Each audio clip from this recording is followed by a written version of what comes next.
Je m'attaque maintenant à un sujet qui est très difficile pour moi parce que je le connais très peu, ce sont les bobines, avec les effets d'induction notamment.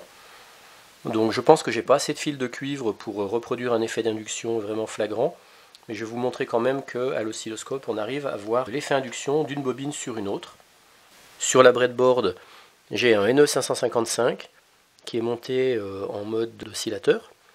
Donc je vais avoir une oscillation, puisque pour pouvoir créer un courant induit, il faut que dans la bobine d'origine, il y ait un courant alternatif ou oscillant.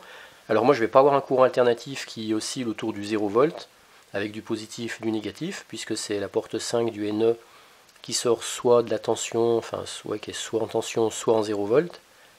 Donc je vais avoir simplement une alternance de mise sous tension, mise hors tension, mise sous tension, mise hors tension.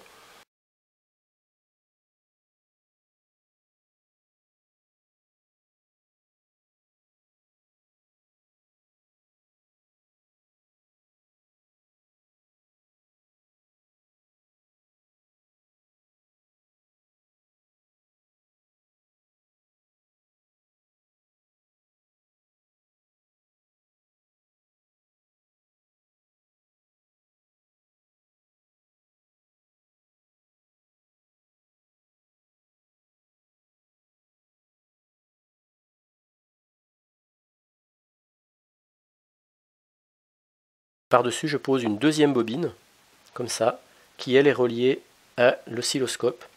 Et on va voir à l'oscilloscope qu'on retrouve bien aux bornes de cette deuxième bobine qui est simplement posée sur la première, qu'on va avoir des variations de tension au même rythme que le courant créé par ce circuit de breadboard avec le NE 555.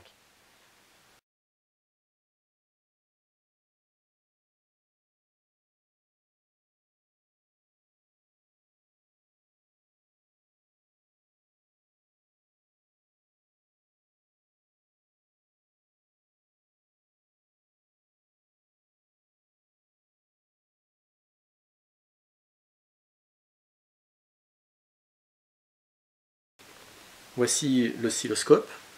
Pour l'instant, le circuit est hors tension. Maintenant, je vais mettre sous tension. Voilà, je viens de mettre sous tension. Je règle l'oscilloscope. Et voilà le signal qu'il y a dans ma bobine, qui n'est relié à aucune source de courant, mais qui reçoit simplement un petit courant par induction. Donc c'est intéressant de voir la forme du signal. Le 0 est là. Et en fait, j'ai même un courant alternatif dans ma bobine.